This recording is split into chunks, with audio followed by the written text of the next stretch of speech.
آپ کے صوبے میں جو اس وقت سچویشن ہے سیکیورٹی کی، کیا ظاہر ہے آپ اس کو بہتر طور پر سمجھتے ہیں؟ آپ سمجھتے ہیں کہ حالات وہاں پر ہیں جہاں پر الیکشن کرانا مشکل ہوگا یا ناممکنات میں سے ہوگا؟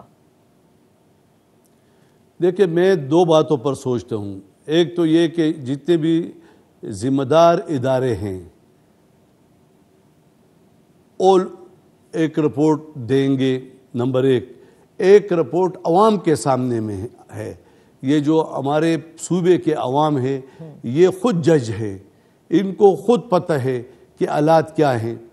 میں یہ چاہتا ہوں کہ ہم بیٹھ جائیں سارے اور کسی ایک چیز پہ ہم متفق ہوں. دیکھو، الیکشن ہوئیں گے، اس میں نہیں کہ الیکشن نہیں ہوں گے، لیکن الیکشن سے پہلے ہم کہتے ہیں کہ ہم ریاست کی بات کریں. ریاست کو جو مشکلات پیش ہیں میں آپ کو ٹی وی کے سامنے کہہ نہیں سکتا ہوں.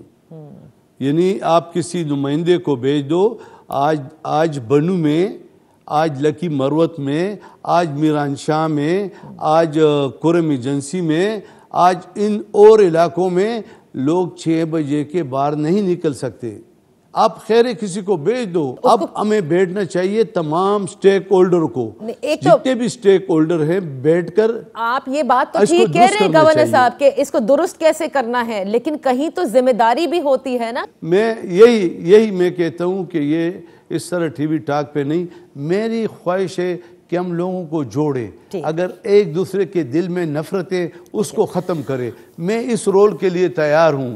یعنی یہ چھوٹی منہ اور بڑی بات کہتا ہوں کہ مجھے ٹاسک دیا جائے کہ میں ان کے پیچھے جاؤں، سب کے پیچھے، کہ بھائی ایک کانفرنس بلائے. اور وفاقی حکومت بھی یہ چاہتی ہے، لیکن پہلے بھی انہوں نے کہا ہے، شہباز شریف صاحب نے پہلے بھی کہا، ہمارے وفاقی وزراء نے بھی کہا کہ ڈیمانڈ کے بغیر ٹیبل ٹاک پر بیٹھ جاؤ. اور یہ آپ بھی سمجھتی ہے کہ جرگہ جب بھی ہوتا ہے، ٹیبل ٹاک جب بھی ہوتے ہیں، اس سے پہلے لوگ مطالبات پیش نہیں کرتے ہیں.